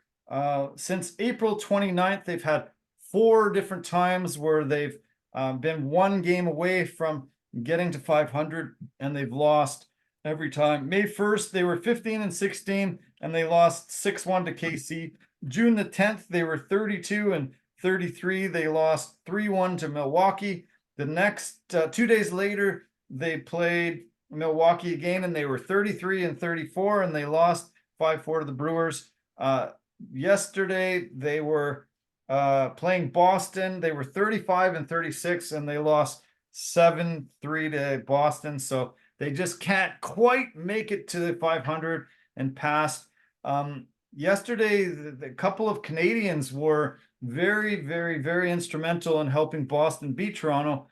Nick Pivetta, born in Victoria, raised over on Vancouver Island here in BC, had a great pitching performance, was amazing, was able to shut the Blue Jays down. And Tyler O'Neill, he was born in Burnaby, raised in Maple Ridge. He had 2 home runs yesterday to pace Boston to their big win. Another home run today helped Boston get another victory over Toronto, 4-3 tonight. And you used to see this guy, Tyler O'Neill, man. The guy is just jacked beyond belief. He gets a hold of a ball, and the thing is gone. 400, 450 feet out there. It's pretty impressive, and good to see a couple BC boys helping Boston, even though it's Boston helping get some big victories for their teams. Yeah, it's fantastic to see that, you know what, we still have incredible Canadian talent in baseball. And too bad they're not playing for the Blue Jays, but I'm always rooting for Canadian players to do well in the best league there for baseball. Yeah. Blue Jays have been getting some serious injury troubles. Pitcher Alek Manoah underwent Tommy John surgery today.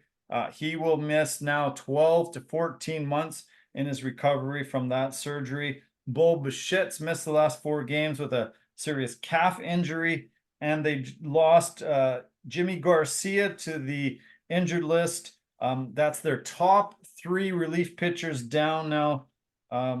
Jordan Romano and Eric Swanson both hurt and out, and Chad Green now will be elevated to their closer role, but losing your top 3 relief pitchers is not a good omen for a nice run for the Jays. And yeah, injuries are really wreaking havoc on this team. So yeah, let's hope they can get healthy and they can finally reach over 500, chase down a wild card spot later on as the season progresses. Okay, we've got a UFC card.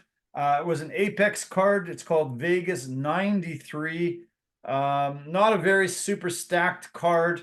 Some of these Vegas Apex cards are pretty low down. But we did have a main event that was some top flyweights facing off against each other.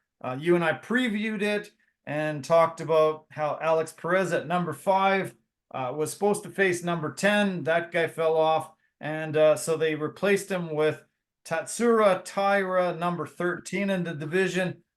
You predicted well that Taira would do well, and he sure did. He was able to keep his undefeated record, 16-0 now, with a move that I haven't seen. I don't know if ever.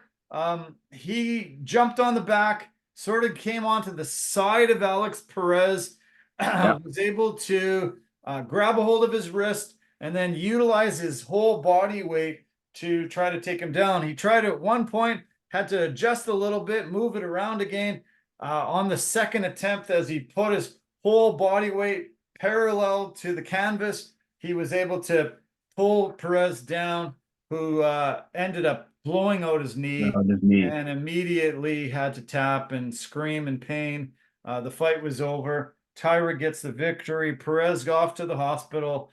probably surgery very soon. And it was a pretty great performance by Tyra. Too bad to see a guy get his knee blown out like that in such a serious injury. But Tyra up to number 5 now in the rankings, and probably only another big victory away from a title shot eventually. Yeah, I would say that 1 or 2 victories away from possibly a title shot, but he was ready for the moment. I had a feeling that he might be. His striking was absolutely crisp. He was able to pop up from takedowns that Perez had almost immediately. Yeah. So Perez was unable to keep him grounded on the mat. And when he jumped on his back and was able to do that very different takedown that I'm pretty sure Perez was not anywhere prepared for. No. Anywhere near prepared for, because that's probably never happened to him in practice or anything of that nature. It was impressive that Tyra did that he got the win that way. Unfortunately for Perez, that he had to give up a knee in the loss, but great win by Tyra. Great win by Tyra, because he made that injury happen with what he was doing in the octagon. Yeah. Usually when a guy's on your back, it's like a backpack, and he's trying to go for submissions like a rear naked choke and stuff, but he ended up off on his side there. And when he put the body triangle in, and then all of a sudden I saw him reach over and grab onto the wrist, and I was like, okay, now what is he going to do? And then I saw him lean out, but then he needed to adjust a little bit, and then the second lean and just snap. You could see that leg just bend super awkwardly, and tough to see. We've seen, in mixed martial arts, limbs break, limbs dislocate. This was another gruesome one, and unfortunately, it'll take a while to recover for Perez. But Tyra, keeps moving on up, and he called out Kai Kara-France, who's up in that top 5 as well now with him, as well as he said, "Hey, I'm ready for Pantoja if you're willing to fight me." Don't think they'll make that happen right away, but Kai Kara-France's next fight is against Amir Albazi, and that's coming up next month. And so we'll see, I guess, what happens out of that, and we'll see where the UFC decides to put Tyra next. Yeah, we'll see how that goes for him going forward. But again, great win against a very tough Perez, and he should be fast tracked to a possible, if he continues to keep winning, to a possible title shot. I kind of think that Steve Erceg might be the guy that I would put him up against. Erceg was that meteoric rise as well. Beat somebody he wasn't supposed to, got a shot. Erceg is number 3 right now ranked, and I think that might be good to just show both guys getting a shot really they weren't quite ready for, according to the rankings. Both elevated their fighting IQ heavily, got the victories, and now they're in the top 5. Why not put them against each other? That's a great matchup. That's a great call. I could definitely see them putting that together, because both on the rise, and both are probably going to be in the top 5 for quite some time going forward. Yeah. Okay. Co-main event, not the best fight I've seen. Not a lot of punches thrown. Both guys were measuring each other. Miles Johns was just waiting to land those big power shots. He out of his 52 strikes that he landed, 50 were power shots, significant strikes. He was, I guess, able to, with no takedowns, able to just outstrike him a little bit by, probably about 3 or 4 punches per round, and got the victory there. I didn't love it, but he did enough to get the win. He did enough to get the win. He hurt DeAndrade a number of times with those big shots. Yeah. Although DeAndrade did wobble him in the last round with the spinning heel kick, but not nearly enough to get the win. Yeah. Johns got the win, but wasn't as as exciting a match as I would have liked. Yeah. That's for sure. There was also supposed to be a fight in the flyweight division between Tagir Ulanbekov and Josh Van. Ulanbekov showed up 3.5 pounds overweight. That fight did not take place, and they have now removed Ulanbekov from the rankings because of him not being professional enough, showing up on weight, and having this fight canceled. Hopefully that more of that stuff happens to deter guys from being at a weight that they can't make or not showing up, at the proper weight. Got to be professional, and being a professional means showing up to fight on weight, And if you can't do that, there has to be something that happens to you that's negative, and that is a good start for the UFC. I think they should start doing that more often. Yeah. Taking these guys out of the rankings. The other fight that got canceled was Ikram Eliskerov against Andre Muniz. That was the first one that got canceled. Then he was supposed to fight Antonio Tricoli. That also got pulled. Ikram is now fighting in Saudi Arabia this coming Saturday against Robert Whitaker. So they pulled him off the card and decided to have him as one of the main event guys this coming weekend, which we'll talk about in a second. What else do we want to talk about? Lucas Almeida, nice victory there against a tough guy in Timothy Kwamba. Almeida, yeah, super tough and yeah, pretty relentless on his pursuit. I thought he had Kwamba out of there early, and Kwamba was able to survive. Really good that he was able to last the whole 15 minutes. Yeah, because Almeida hurt him numerous times throughout the course of that fight, knocked him down. Almeida's striking was clearly the more powerful striker throughout the entirety of this match. Kwamba had the speed but lacked the power, and Almeida was always in control of this fight.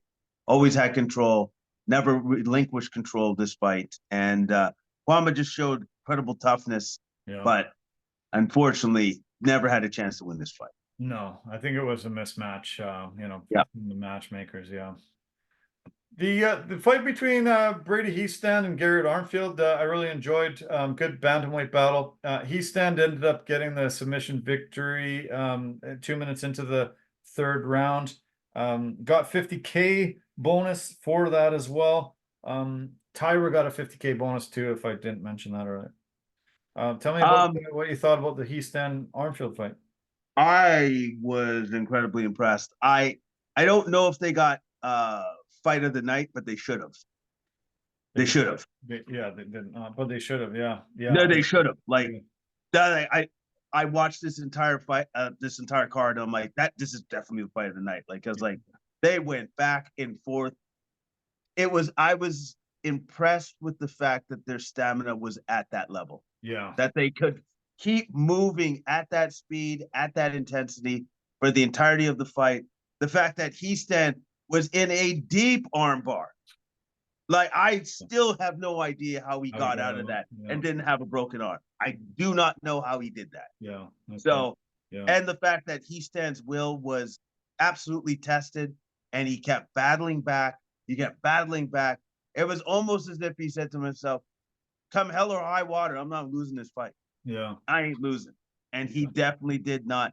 Outlasted a very, very, very game Armfield with that rear naked choke. It was an impressive victory. The scrambles, the submissions, everything about this fight was just impressive. Both these guys are super, super skilled. I couldn't believe the attempts that they made on submissions and the ways of getting out of it.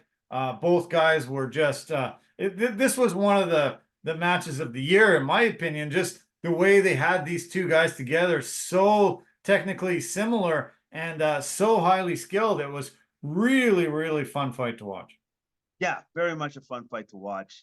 They were incredibly skilled, and just the back and forth was the most impressive thing.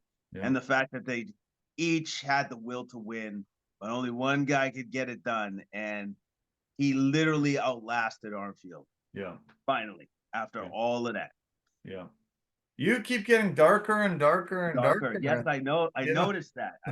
I just noticed that now, where I'm like, it is getting very, very. It's starting to get dark. Yeah, it's crazy. Yeah, we got to wrap this up pretty damn quick. So, yeah, I was pretty impressed with Asu Amabayev beating Jose Johnson when he was like what 6 inches shorter. Serious reach disadvantage. Was able to get some great takedowns. Got 6 takedowns. Lots of submission attempts and outstruck Jose. Was able to get a big victory, even though yeah, the height advantage, reach advantage was extreme there. It was extreme. It was extreme, but Alambayev was able to get it to where he had the advantage, which was in the grappling department, in the wrestling department. Yeah. That's where that was in his office, so to speak. Yeah. And that's how he got the victory. Yeah. Adam Fugit ended up beating Josh Quinlan in a good back and forth battle. Was able to outstrike him, good power shots and get the win there. We don't have to go much into that one. Why don't we just touch base on yeah, some of the other ones. I thought the Nate Manis Jimmy Flick fight was also a mismatch. I thought Manis was you know, definitely the superior fighter. Was able to outstrike him by about 100 more shots. He stuffed 7 of 8 takedown attempts and was able to my opinion, easily get that win. Easily got that win, easily stuffed those takedowns, had that piston-like jab that was working throughout the entirety of that fight, and Flick could never really figure that out. Yeah. The fight of the night actually turned out to be the women's flyweight fight between Gabby Fernandez and Carly Giudice. They were in a slobber knocker. Usually you don't see women just go for broke this much, and Giudice outstruck her 186 to 126, power shots 169 to 119. Both had 2 takedowns in the fight. Gabby Fernandez, I guess, was landing a little more of the telling blows, the more powerful strikes, and was able to get her hand raised. But they both got 50K bonus for it. Great fight. I still think that Stan and Armfield should have got that fight of the night. Yeah. Regardless, the ladies put on a great showing. Both came to bang, both came to fight. I was impressed with Giudice's speed and timing. Yeah. More impressed with Fernandez's ferocity and striking power. Yeah. And I believe that's what got her the win. That's what got her the win. Weston Wilson got a really quick win over Jika Sherigi once he was able to get the fight down, withstand the immediate onslaught that Sherigi put at him, was able to get the arm bar. And yeah, there was barely any strikes landed by either guy after Sergey's initial onslaught. Takedown, boom, got the armbar, got the win. Got the armbar, got the win, and he did it in style. He did it with a little bit of panache and flash. Great win by Wilson. Yeah. Melky Costa got the submission victory over Shailin Nerdenbekov. Costa looked good and was able to get a nice victory here over a very tough guy. Yeah, he got the nice victory, was able to weather the storm of Nerdenbekov because he comes at you like a house on fire in the first round, with a lot of power, but eventually that power faded. Costa took advantage, got the win. Yeah. Okay, let's just briefly touch on this coming weekend's UFC. We had a change from the main event. Khamzat Chimaev has a serious illness and had to be pulled out of this. As I mentioned earlier, Ikram Askarov came from this card we just talked about, is now in the catbird seat. He's only got 1 loss in his MMA career, and it is to Khamzat Chimaev, in another promotion. I think he's biting off a little more than he can chew with Whitaker, but we just mentioned it. We've seen a couple guys get a shot when they really shouldn't have already, stepped in on short notice and get the win. Do you think Alaskarov can get a victory here?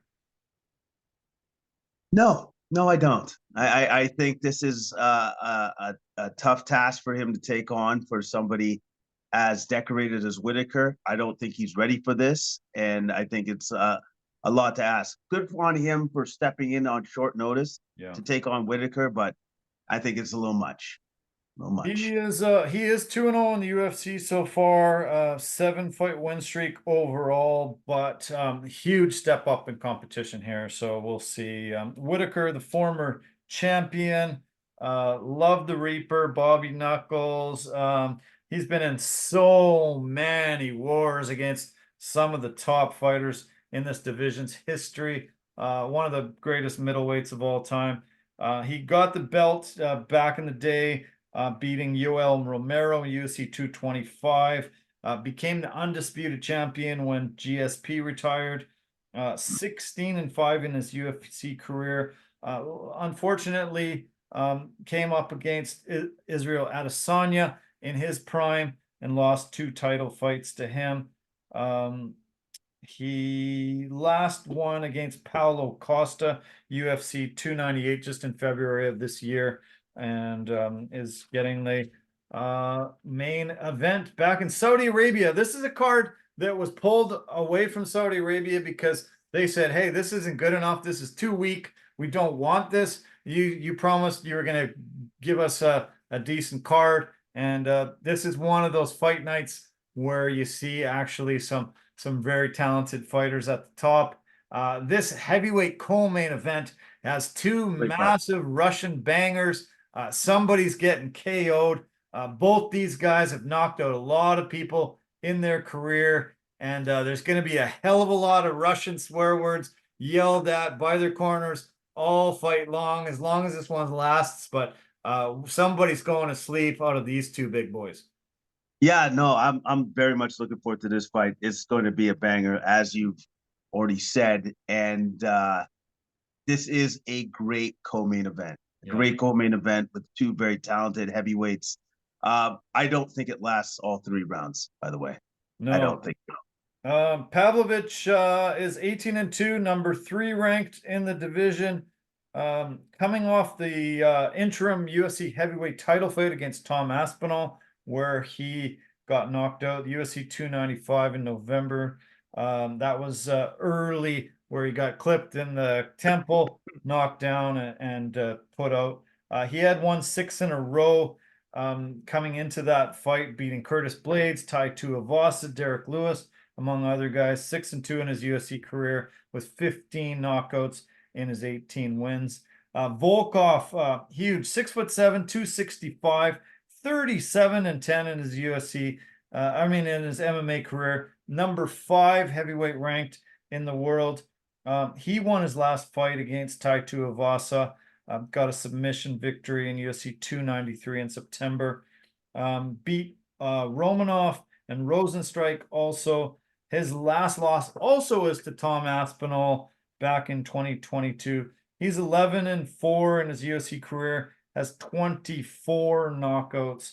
And as I said, that one I'm super excited about. 2 Russian guys. And I wish both Russians could lose, but we're probably going to get one winner out of this one. Kelvin Gastelum, Daniel Rodriguez, another awesome fight on this card. Both guys like to bang, and I kind of think D-Rod's going to pull this off on Saturday. I would agree with you on that. I think Daniel Rodriguez is the one that is on the rise. But Kevin Gastelum, always entertaining fighter, always puts on an entertaining fight. It should be another great fight. Yeah, both guys are on a bit of a skid right now. Kelvin's lost three of his last 4. D-Rod's lost his last 2 knockouts. Before that, he was on a 4-fight win streak against some very tough competition, and he's 8-3 in his UFC career, fighting some very, very, very tough guys. Johnny Walker and Volkan Ozdemir, a great way to kick off the main card. Johnny's coming off those 2 fights against Magomed Ankalaev, the one knockout loss, the other no contest with an illegal knee strike. He had won 3 in a row before that, beating a lot of very tough guys. He's 8-5 in his UFC career, and he's super dominant. Volkan Ozdemir, number 9 lightweight. Johnny's number 7. He comes in off a win off of Bogdan Gustaf. He's only 7-6 though in his UFC career.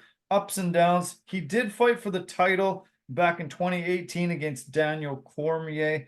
Was defeated, but he's fought Yuri Prochazka, Paul Craig, Alexander Rakic, Reyes, Anthony Lionheart Smith, Jimmy Manawa, Ankalaev, Serkinov. So, the top of the light heavyweight division. Oh yeah, man. Like he's fought a who's who. Again, both these guys come to bang. Both of them put on great showings. I again think that this doesn't make it to a 3rd round. No. I think somebody getting knocked out. Yeah. The fight on the prelim that really interests me is the Jared Flash Gordon against Nasrat Hakparas. Both guys coming in off of victories, and they both have a lot to offer. Should be pretty great. Hakparas had his performance bonus his last time out. Flash Gordon got a big TKO win over Mark Madsen, UFC 295 in November. I think that has the potential to be the best fight on the prelims, but a lot of good fighters fighting in Saudi Arabia from over in that part of the world.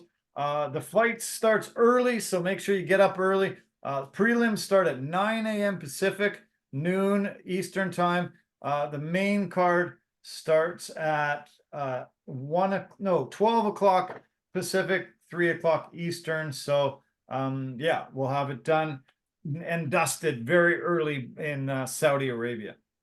Yeah, man, it's starting early, but you get to enjoy the rest of your day because it's going to be done early. Looking forward to it. Yeah. A couple of really bad things happened recently. Conor McGregor off of the card, will not fight in his upcoming fight card as well. We had this change. There's been some big changes in the UFC, and we'll have to see how it plays out. There was a big boxing fight on the weekend. We had Tank Davis getting a huge victory over Frank. Where's his last name? Anyway, Frank, what is it? I can't see it, but he won in the 8th round, getting a huge knockout, and it was a pretty impressive performance by Tank. His cornerman, Frank Martin. Oh, Martin. Sorry, yeah. His cornerman, Derek James, was saying, okay, just go to your left, do not go to your right. If you go to your right, his power shot's there. He's gonna land it. Keep to your left, go to your left. He comes out between the 7th and 8th round, went to his right, smack, got hit, got dropped, and was put out. Really screwed up, not listening to his corner.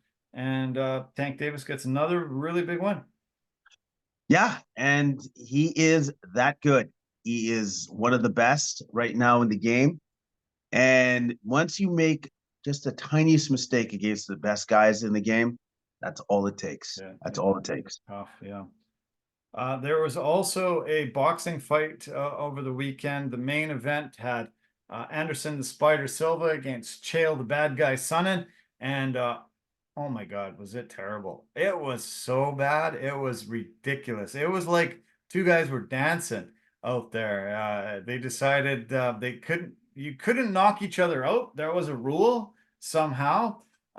So they just decided to just pillow fight, and man, it was a waste of time, waste of money. I would ask for my money back if I was paying. I caught the fight, and I wish I didn't waste my time. It's these exhibitions are are very frustrating sometimes. I don't get why they put in these special rules and just suck people's money away for something that shouldn't have happened. It's lighthearted sparring Yeah, because like you're just sparring with a friend. yeah, And also on top of that, it's just a cash grab.